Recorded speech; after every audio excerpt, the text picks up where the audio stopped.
Haleluya, puji Tuhan. Shalom Bapak Ibu Saudara. Kita bersyukur Tuhan kepada Tuhan pada kesempatan ini. Kita boleh ada sebagaimana kita ada. Mari kita siapkan hati kita, hidup kita. Kita masuk dalam penyembahan, kita masuk dalam hadirat Tuhan. Terima kasih Tuhan Yesus atas berkat yang boleh kami terima. Berkat-Mu sungguh besar dalam hidup kami Tuhan. Begitu besar kasih-Mu dalam hidup kami Tuhan. Menyertai kami, melingkupi kami Yesus.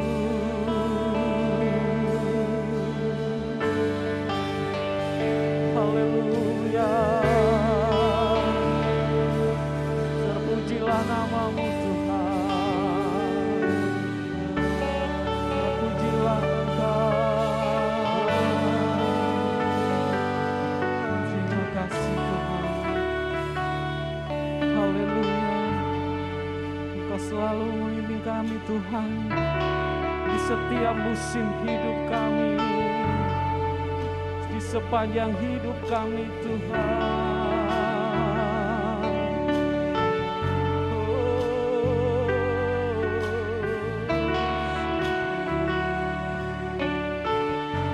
Amin.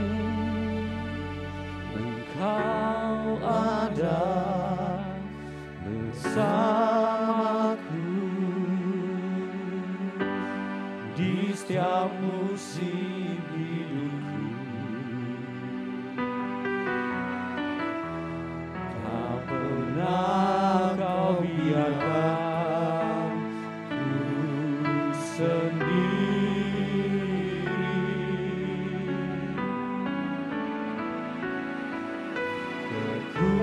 Kekuatan di jiwaku adalah bersama-Mu. Tak pernah ku ragukan kasih-Mu.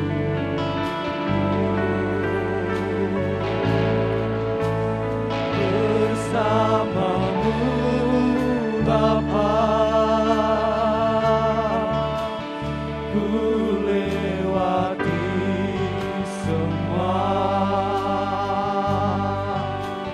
perkenananmu yang teguhkan hatiku. Engkau yang bertindak,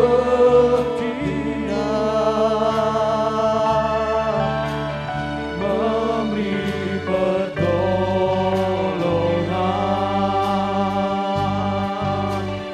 Anugerah-Mu besar melimpah bagiku.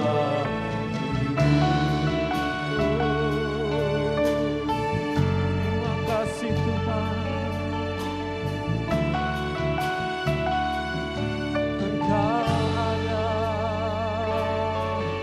Engkau ada bersamaku di setiap musim hidupku. Amin. Tak pernah Kau biarkan ku sendiri.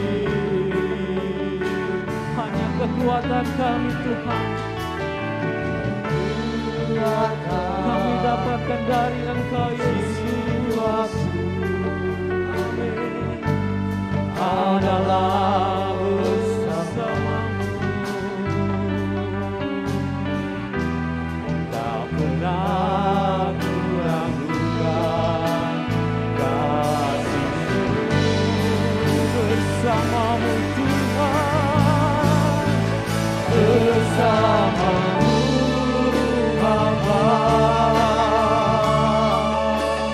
ku lewati semua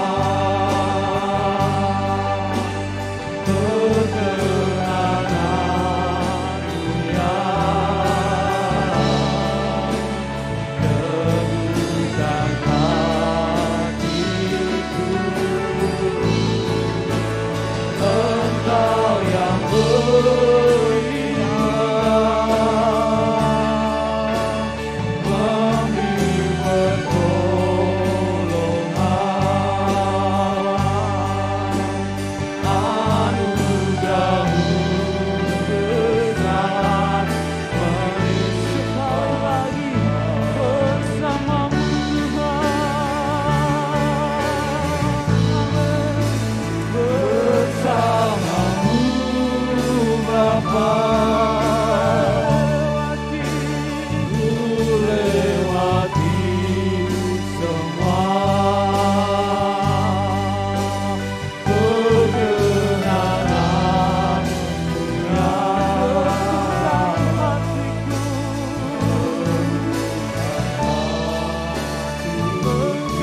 Haleluya, haleluya. Kami mengucap syukur buat kasih karunia kuasa-Mu Tuhan.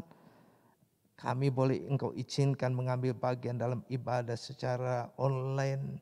Baik hamba-Mu yang di tempat ini di rumah-Mu maupun umat-umat-Mu yang di rumah Tuhan. Yang mengambil bagian secara online melalui video YouTube ini. Tuhan yang bekerja seturut dengan janji firman-Mu ya Bapa, bahwa 2-3 orang berkumpul saat ini menyebut nama-Mu, Engkau hadir. Engkau menyucikan, menguduskan kami semua. Engkau berkarya agar ibadah kami boleh mendatangkan berkat yang Kau janjikan. Seturut dengan firman-Mu, bahwa kami yang bersekutu kepadamu Tuhan, mendapat bagian yang Engkau sediakan di sorga, yang tidak dapat diambil oleh siapapun di dunia ini. Dan kami memohon kepadamu Tuhan, sucikan, kuduskan, urapi secara khusus kami umat-Mu yang Kau izinkan mengambil bagian dalam pelayanan. Dan kami berdiri di dalam nama Tuhan Yesus Kristus. Hai iblis, Engkau telah dikalahkan dan Engkau tidak lagi beroleh bagian persekutuan kami dengan Tuhan kami. Oleh karena itu kami patahkan, hancurkan, tengking, usir dalam nama Yesus. Hanya tinggalkan ruang ini. Kami rindu membawa korban yang menyenangkan hati-Mu Tuhan, yaitu nyanyian, pujian dan ucapan syukur. Dan kami memulaikan ibadah kami di dalam nama Tuhan Yesus Kristus. Haleluya. Yang percaya diberkati katakan amin. Puji Tuhan, haleluya. Bapak Ibu sekalian, kembali saya bersuka cita boleh menjumpai Bapak Ibu dalam ibadah yang ketiga, ibadah ya jam 5 sore. Walaupun dilakukan secara online YouTube, kami percaya Tuhan hadir di tengah kita dan Tuhan melawat. Dalam ibadah kali ini saudara, formatnya berbeda ya. Di mana tadi kita sudah mendengar pujian untuk memulaikan ibadah, dan nanti langsung saya menyampaikan kebenaran firman Allah. Dan setelah itu saya akan memberikan kesempatan kepada saudara putri untuk menyampaikan pujian, untuk kita memasuki sesi yang kedua dari kebenaran firman Allah. Demikian juga saya akan memberikan kesempatan nanti kepada saudari Juli untuk menyampaikan pujian, untuk kita memasuki sesi yang berikutnya. Jadi saudaraku yang terkasih, kebenaran firman Allah saya bagi dalam 3 sesi. Kiranya Tuhan menyertai, memberkati kita untuk kita menikmati hal-hal yang indah dari Tuhan. Kebenaran firman Allah saudaraku yang terkasih, saya ambil di dalam Roma pasalnya yang ke-8, ayat yang ke-28 sampai ayat yang ke-30. Tidak secara kebetulan saudaraku yang terkasih, kebenaran firman Allah yang diambil adalah nats yang sama yang disampaikan oleh saudara putri. Tetapi Tuhan bekerja dengan caranya memiliki berita yang berbeda buat kita sekalian. Saya bacakan di dalam Roma 8 mulai ayat 28 sampai 30. Kita tahu sekarang bahwa Allah turut bekerja dalam segala sesuatu untuk mendatangkan kebaikan bagi mereka yang mengasihi Dia, yaitu bagi mereka yang terpanggil sesuai dengan rencana Allah. Sebab semua orang yang dipilihnya dari semula, mereka juga ditentukannya dari semula untuk menjadi serupa dengan gambarannya, supaya Ia, anaknya itu, menjadi yang sulung di antara banyak saudara. Dan mereka yang ditentukannya dari semula, mereka itu juga dipanggilnya. Dan mereka yang dipanggilnya, mereka itu juga dibenarkannya. Dan mereka yang dibenarkannya, mereka itu juga dimuliakannya. Dalam ibadah yang ketiga ini, saudara, kebenaran firman Allah saya menyampaikan dengan judul panggilan dan penyertaan Tuhan dalam hidup kita. Panggilan dan penyertaan Tuhan dalam hidup kita. Saudara, pada bagian ini ada dua hal yang saya sampaikan. Yang pertama tentang panggilan Tuhan dalam hidup kita. Yang kedua penyertaan Tuhan bagi setiap orang yang hidup dalam panggilan Tuhan. Saudaraku yang terkasih, nats yang kita baca tadi bahwa kita tahu sekarang bahwa Allah turut bekerja di dalam segala sesuatu, mendatangkan kebaikan bagi mereka yang mengasihi Dia, yaitu bagi mereka yang terpanggil sesuai dengan rencana Allah. Yang artinya saudaraku yang terkasih, kalau kita hidup dan dilahirkan di dunia ini, saudaraku yang terkasih, ada panggilan Allah bagi setiap orang untuk semua anak-anak Tuhan di dalam masa dan zaman di mana ia hidup. Kita hidup hari-hari ini di tengah kesukaran wabah atau pandemi COVID-19. Tetapi di dalam kesukaran ini Tuhan ingin menyatakan dua hal. Bahwa Ia telah memanggil kita lebih dahulu untuk kita mampu menghadapi segala persoalan yang terjadi. Dan dalam panggilan ini ada penyertaan Tuhan. Apapun yang terjadi, apapun yang kita hadapi, ada penyertaan dari Tuhan. Contoh saudaraku yang terkasih, saudara ingat ketika Tuhan memanggil Abraham untuk pergi dan meninggalkan keluarga, sanak saudara dan bangsanya. Tanah kelahirannya yaitu di kota Ur.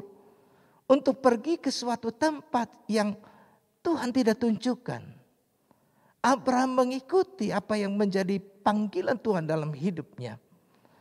Dan ketika ia melakukan dalam menghidupi dalam panggilan itu, ada banyak persoalan. Namun dalam segala persoalan itu kita boleh melihat penyertaan Tuhan di dalam hidupnya. Abraham 2 kali saudaraku yang terkasih menghadapi masa yang sukar, yaitu kelaparan. Yang pertama bagaimana ia pergi ke Mesir. Yang kedua bagaimana ia tidak boleh pergi ke Mesir dan Tuhan katakan harus tinggal di Gerar dengan Raja Abimelek. Dan dalam dua keadaan ini, dalam dua keadaan yang sukar ini, kita boleh melihat bagaimana penyertaan Tuhan untuk Abraham. Nah demikian juga kita di tengah situasi hari-hari ini, saudaraku yang terkasih, Bapak Ibu yang dikasihi. Ada penyertaan Tuhan pasti bagi persoalan pergumulanmu. Tetapi pertanyaannya, ada banyak orang yang tidak mendengar panggilan Tuhan. Ada banyak orang tidak hidup di dalam panggilan Tuhan. Ada banyak orang anak Tuhan hanya hidup ya seperti ia hidup sekarang. Tidak tahu panggilan Tuhan dalam kehidupannya.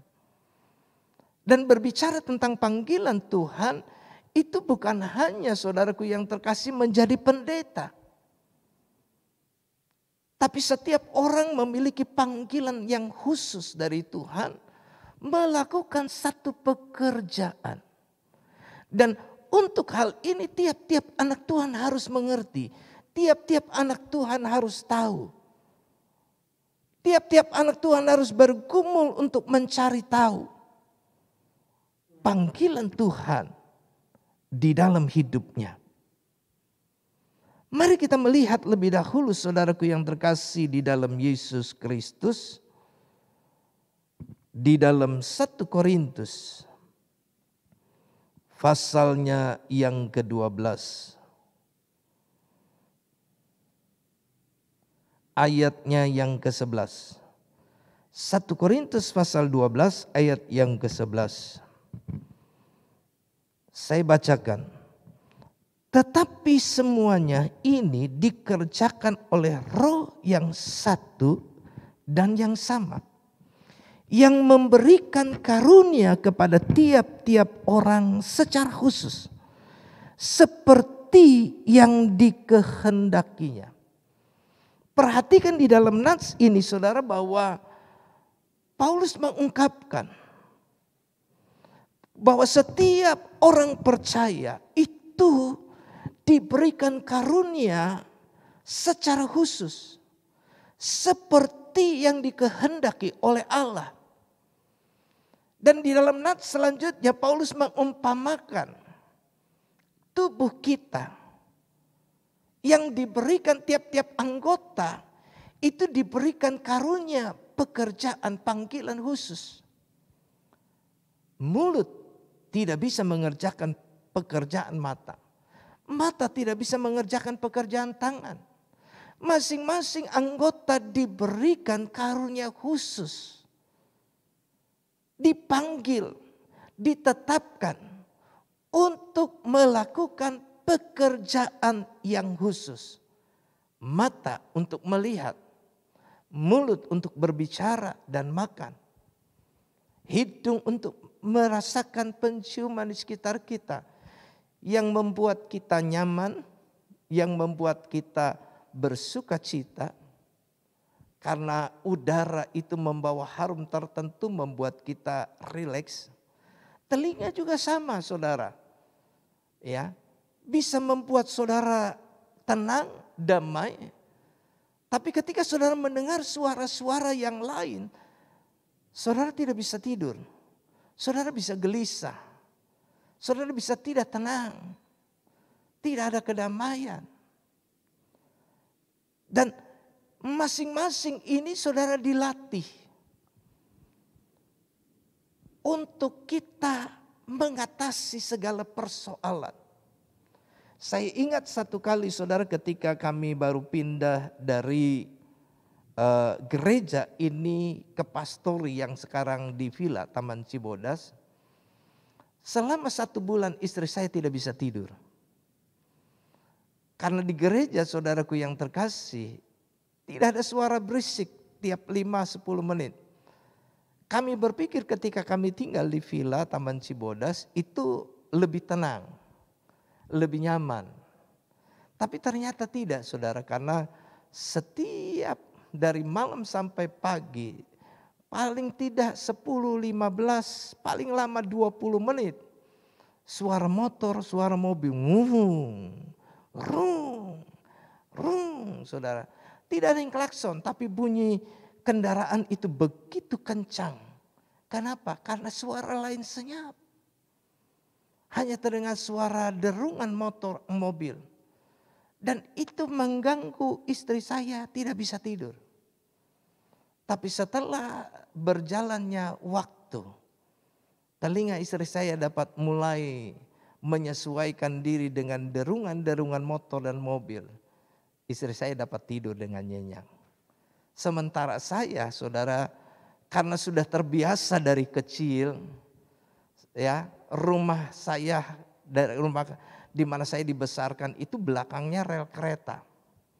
Dan setiap malam, mulai dari jam 10 sampai jam 5 pagi, itu paling lama 20 menit suara derungan kereta api. Judek. Itu terus menerus, apalagi kalau keretanya kereta cepat, wah lebih pekak suaranya. Jadi telinga saya sudah terbiasa dengan suara bising di tengah malam, jadi saya tetap bisa tidur. Nah, saudara, ini berbicara bahwa tiap-tiap anggota tubuh kita merespon segala masalah yang terjadi dan kita dilatih oleh Tuhan. Anggota-anggota tubuh kita ini dilatih untuk dapat mengatasi semua persoalan yang dihadapi oleh kita. Contoh tadi saya katakan telinga saya, telinga istri saya dilatih. Nah, bagaimana dengan kita? Sama saudaraku yang terkasih. Saudara dan saya adalah anggota tubuh dari Kristus. Kita adalah masing-masing anggota. Dan Tuhan menyatakan kepada kita masing-masing anggota ini diberikan karunia khusus. Kita dipanggil dalam satu panggilan Allah. Jadi setiap anak Tuhan hendaknya memahami, hendaknya mengetahui, dan kemudian ia melangkah hidup dalam panggilan Tuhan. Mengerti panggilan Tuhan di dalam hidupnya. Hari ini, saat ini ketika engkau mendengar kebenaran firman Allah, saudara tidak tahu apa panggilan Tuhan dalam hidupmu, maka mari kita mencoba dengar firman Allah, buka hatimu dan berdoa. Minta Tuhan menyatakan, menunjukkan panggilan Tuhan khusus bagimu. Apa yang kau kerjakan. Saya mau mengajak saudaraku yang terkasih di dalam Yesus Kristus. Ya, satu contoh di dalam Alkitab. Bagaimana Tuhan memanggil Saul. Dan Tuhan juga memanggil Daud. Di tengah situasi hari-hari yang dihadapi bangsa Israel, maka saudaraku yang terkasih, Tuhan memberikan panggilan khusus. Mari kita baca lebih dahulu di dalam 1 Samuel pasal yang ke-8. Satu latar belakang mengapa Saul dipanggil Tuhan. Mengapa kemudian Daud pun beroleh panggilan yang sama. Itu karena situasi, keadaan di mana mereka hidup saat itu yang membutuhkan seseorang menerima panggilan Allah karena Allah bekerja. Saudaraku yang terkasih, di dalam segala sesuatu, ya, mendatangkan kebaikan bagi mereka yang mengasihinya sesuai dengan panggilannya. Saudara, jadi saya merindukan saudara mengerti segala persoalan ini dan saudara menerima panggilan Tuhan. Seperti Tuhan memilih memanggil Saul. Seperti Tuhan memilih memanggil daripada Raja Daud. Mari kita baca lebih dahulu 1 Samuel pasalnya yang ke-8. Ayatnya yang pertama sampai dengan ayatnya yang ke-9. 1 Samuel 8 ayat 1 sampai 9. Saya bacakan. Setelah Samuel menjadi tua, diangkatnyalah anak-anaknya laki-laki menjadi hakim atas orang Israel. Nama anaknya yang sulung ialah Yoel, dan nama anaknya yang kedua ialah Abia. Keduanya menjadi hakim di Beersheba, tetapi anak-anaknya itu tidak hidup seperti ayahnya. Mereka mengejar laba, mereka menerima suap dan memutarbalikkan keadaan. Sebab itu berkumpullah semua tua-tua Israel. Mereka datang kepada Samuel di Rama dan berkata kepadanya, engkau sudah tua dan anak-anakmu tidak hidup seperti engkau. Maka angkatlah sekarang seorang raja atas kami untuk memerintah kami seperti pada segala bangsa-bangsa lain. Pada waktu mereka berkata, berikanlah kepada kami seorang raja untuk memerintah kami, perkataan itu mengesalkan Samuel. Maka berdoalah Samuel kepada Tuhan. Tuhan berfirman kepada Samuel, dengarkanlah perkataan bangsa itu dalam segala hal yang dikatakan kepada mereka kepadamu. Sebab bukan engkau yang mereka tolak, tetapi akulah yang mereka tolak, supaya jangan aku menjadi raja atas mereka. Tepat seperti yang dilakukan mereka kepadaku sejak hari aku menuntun mereka keluar dari Mesir sampai hari ini, yakni meninggalkan daku dan beribadah kepada Allah lain, demikianlah juga dilakukan mereka kepadamu. Oleh sebab itu dengarkanlah permintaan mereka, hanya peringatkanlah mereka dengan sungguh-sungguh dan beritahukanlah kepada mereka apa yang menjadi hak raja yang akan memerintah mereka. Saudaraku yang terkasih di dalam Yesus Kristus, Saul dipanggil oleh Tuhan adalah untuk menjawab keadaan situasi yang saat itu dihadapi oleh bangsa Israel. Dikatakan Samuel telah menjadi tua dan fisiknya tidak mendukung dia untuk terus-menerus pergi dari satu kota ke kota yang lain. Fisiknya tidak lagi sanggup menopang dia untuk menjadi hakim atas seluruh bangsa Israel. Penglihatannya sudah mulai kabur. Walaupun saat itu masih kuat. Ya. Saudaraku yang terkasih, tapi mulai melemah. Dan di tengah keadaan inilah maka ia mengangkat anak-anaknya.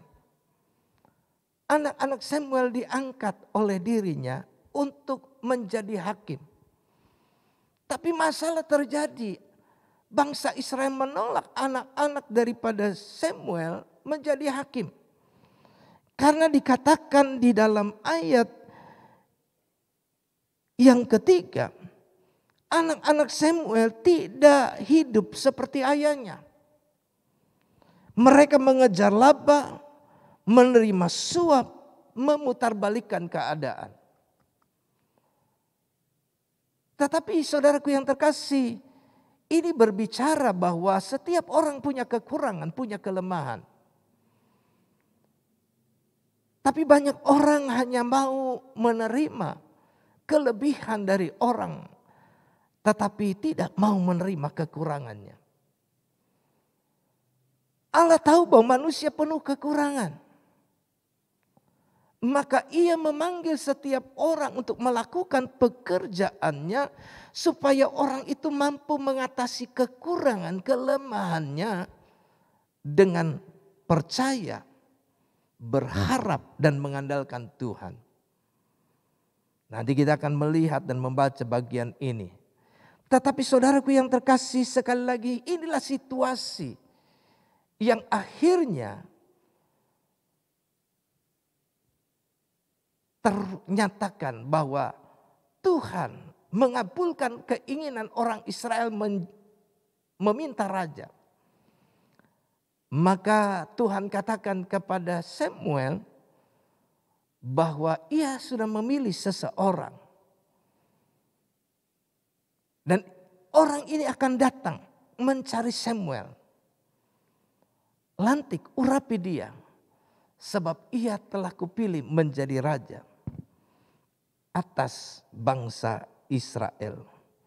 Saudaraku yang terkasih di dalam Yesus Kristus, perhatikan di dalam bagian ini ya, bahwa Samuel telah dinyatakan untuk memilih, menetapkan seseorang, saudaraku yang terkasih, menjadi raja atas bangsa Israel. Saudara yang dikasihi Tuhan, saya akan bacakan, saudaraku yang terkasih, ayat yang ke-15. Demikian firman Allah. Tetapi Tuhan telah menyatakan kepada Samuel sehari sebelum kedatangan Saul demikian.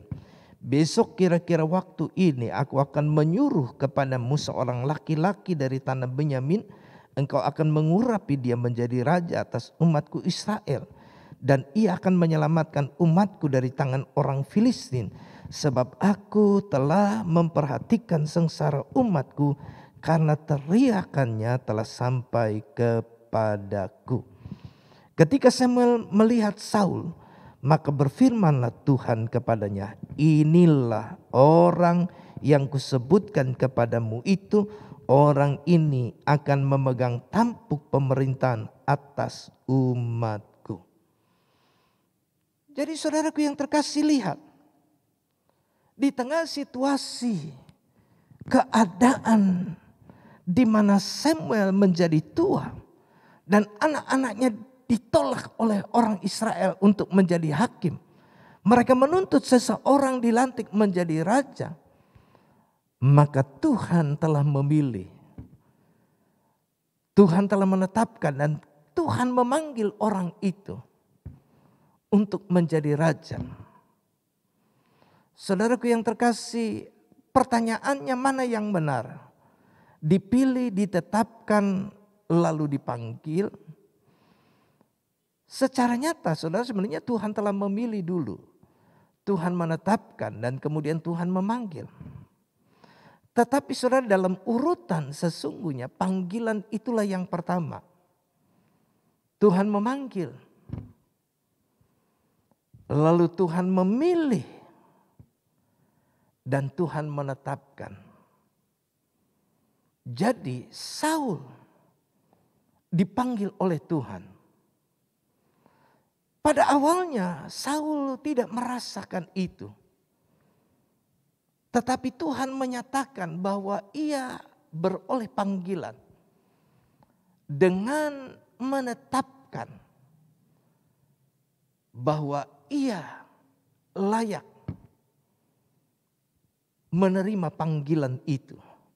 Sekali lagi saudaraku yang terkasih, pada awalnya Saul tidak merasakan, tidak yakin bahwa ia mampu menerima panggilan itu.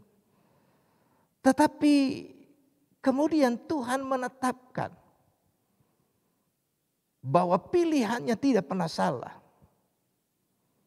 Dengan satu kenyataan, Saul kepenuhan seperti nabi. Jadi saudaraku yang terkasih, kita melihat Saul menerima panggilan Tuhan. Karena situasi itu memanggil dan Saul mendengar panggilan Tuhan. Melangkah hidup dalam panggilan Tuhan. Contoh yang kedua, Raja Daud. Saudaraku yang terkasih, yang kita tahu, Saul kemudian, saudaraku yang terkasih di dalam Yesus Kristus, ia mendukakan Tuhan dengan tidak mendengar firman Allah dengan sungguh-sungguh. Dan hal ini mendukakan juga hati Samuel.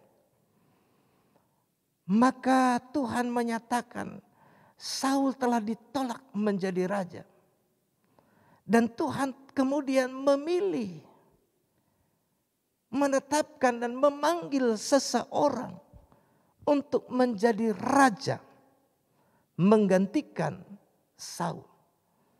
Samuel berkata, sedianya Tuhan akan mengokohkan kaum keluargamu menjadi raja untuk Israel. Tetapi engkau ditolak Tuhan. Orang lain yang akan menjadi raja menggantikanmu. Di dalam 1 Samuel pasal yang ke-16, saudaraku yang terkasih.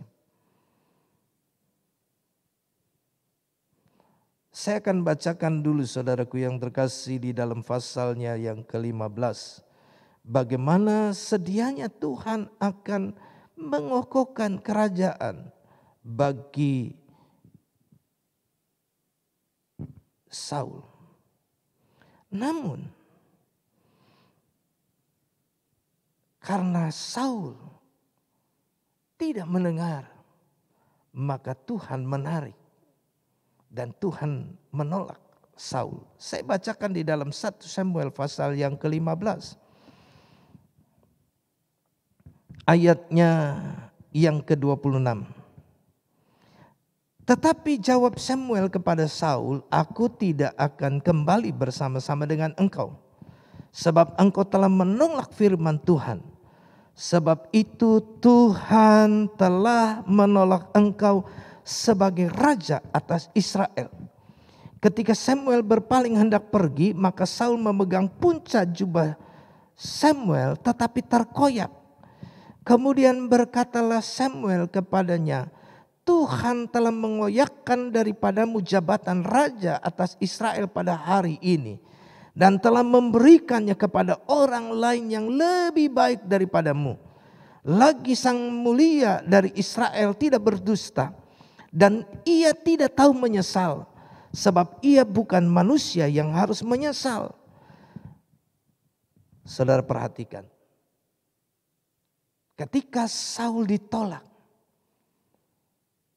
Samuel menyatakan Tuhan telah memilih seseorang yang lebih baik daripadamu menjadi raja. Tuhan telah memanggil seseorang. Dan saudaraku yang terkasih, dari pihak Tuhan dimulai dengan pilihan. Lalu menetapkan. Dan barulah panggilan dinyatakan. Tetapi bagi kita dimulai dengan panggilan itu. Lalu kita dipilih dan ditetapkan Tuhan. Jadi ada dua hal yang berbeda saudara. Dari pihak Tuhan dimulai dengan dipilih dulu. Ditetapkan dan dipanggil. Dari pihak kita dimulai dengan panggilan dulu. Lalu kita yakin bahwa kita adalah orang yang terpilih. Dan orang yang telah ditetapkan. Mari kita melihat saudaraku yang terkasih. Di dalam 1 Samuel pasal 16. Ayatnya yang ke-7. Sampai dengan ayat yang ke-13. Bagaimana Daud dipanggil Tuhan. Saudaraku yang terkasih, Tuhan telah berbicara kepada Samuel untuk pergi ke rumah Isai. Dan katakan kepada Isai untuk memanggil semua anak laki-lakinya. Tetapi Isai tidak memanggil anak yang paling kecil. 7 anak laki-laki dipanggil, tapi anak yang ke-8 tidak. Karena dia pikir bahwa Daud terlalu kecil dan dalam pikiran daripada Isai, Daud tidak layak. Duduk bersama-sama, belum saatnya, belum waktunya. Duduk bersama-sama dengan ayah dan dengan orang yang penting. Karena masih kecil. Tetapi mari kita baca. Tuhan justru memilih. Menetapkan dan memanggil seseorang. Bukan berdasarkan hal yang lain. Saya bacakan mulai ayat yang ke-7. Tetapi berfirmanlah Tuhan kepada Samuel, janganlah pandang parasnya atau perawakan yang tinggi, sebab aku telah menolaknya. Bukan yang dilihat manusia, yang dilihat Allah. Manusia melihat apa yang di depan mata, tetapi Tuhan melihat hati. Lalu Isai memanggil Abinadab dan menyuruhnya lewat di depan Samuel, tetapi Samuel berkata, orang ini pun tidak dipilih Tuhan. Kemudian Isai menyuruh Syama lewat, tetapi Samuel berkata, orang ini pun tidak dipilih Tuhan. Demikianlah Isai menyuruh ke-7 anaknya lewat di depan Samuel, tetapi Samuel berkata kepada Isai, semuanya ini tidak dipilih Tuhan. Lalu Samuel berkata kepada Isai, inikah anakmu semuanya? Jawabnya, masih tinggal yang bungsu, tetapi sedang menggembalakan kambing domba.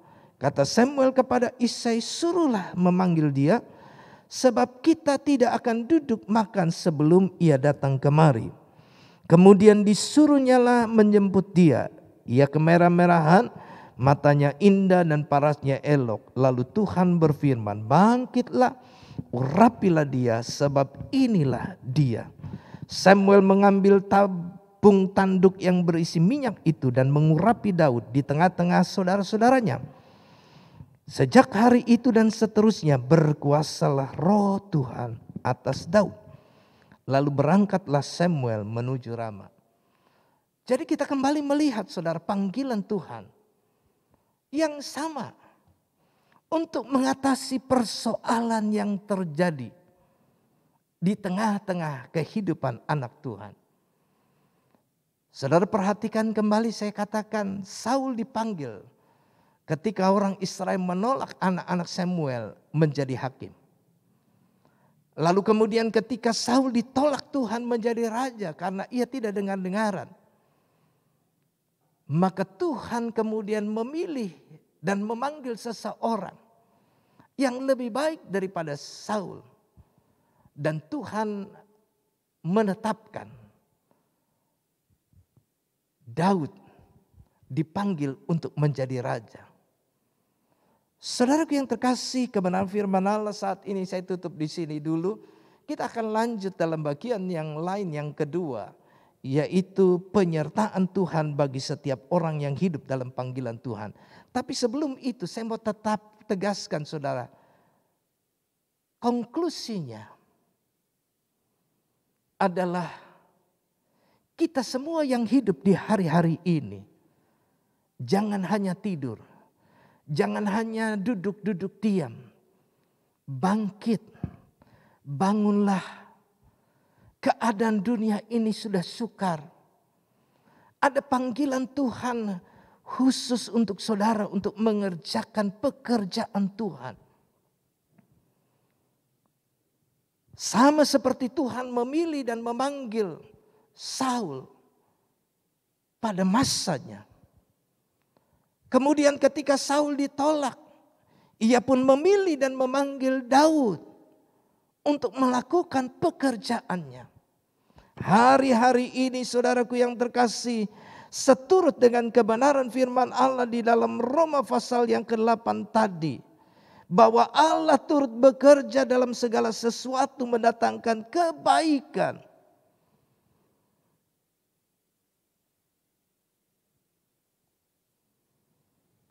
Bagi mereka yang mengasihi Dia, yaitu bagi mereka yang terpanggil sesuai dengan rencana Allah. Kalau saudara berkata ini satu yang susah, saya tidak bisa apa-apa, semuanya sulit. Saudara takut, saudara khawatir, saudara cemas. Maka dengar panggilan Tuhan. Dengar panggilan Tuhan. Dengar panggilan Tuhan, saya tekankan. Saudara yang harus menjawab persoalan ini. Setiap orang yang menerima panggilan Tuhan, maka ia akan melihat penyertaan Tuhan. Haleluya, haleluya. Jadi sekali lagi dengar panggilan Tuhan, jangan duduk diam. Jangan hanya tenang-tenang, jangan hanya tiduran. Bangun, dengar panggilan Tuhan. Inilah waktunya bagimu melakukan pekerjaan yang Tuhan sediakan untukmu. Dan engkau akan melihat Allah bekerja dalam segala sesuatu dan persoalanmu, mendatangkan kebaikan bagimu. Haleluya. Mari kita dengarkan satu pujian yang saya percaya memberkati saudara dan saya. Dan nanti kita akan lanjut pada sesi yang kedua dari pemberitaan firman Allah, yaitu penyertaan Tuhan bagi setiap orang yang hidup dalam panggilannya. Amin.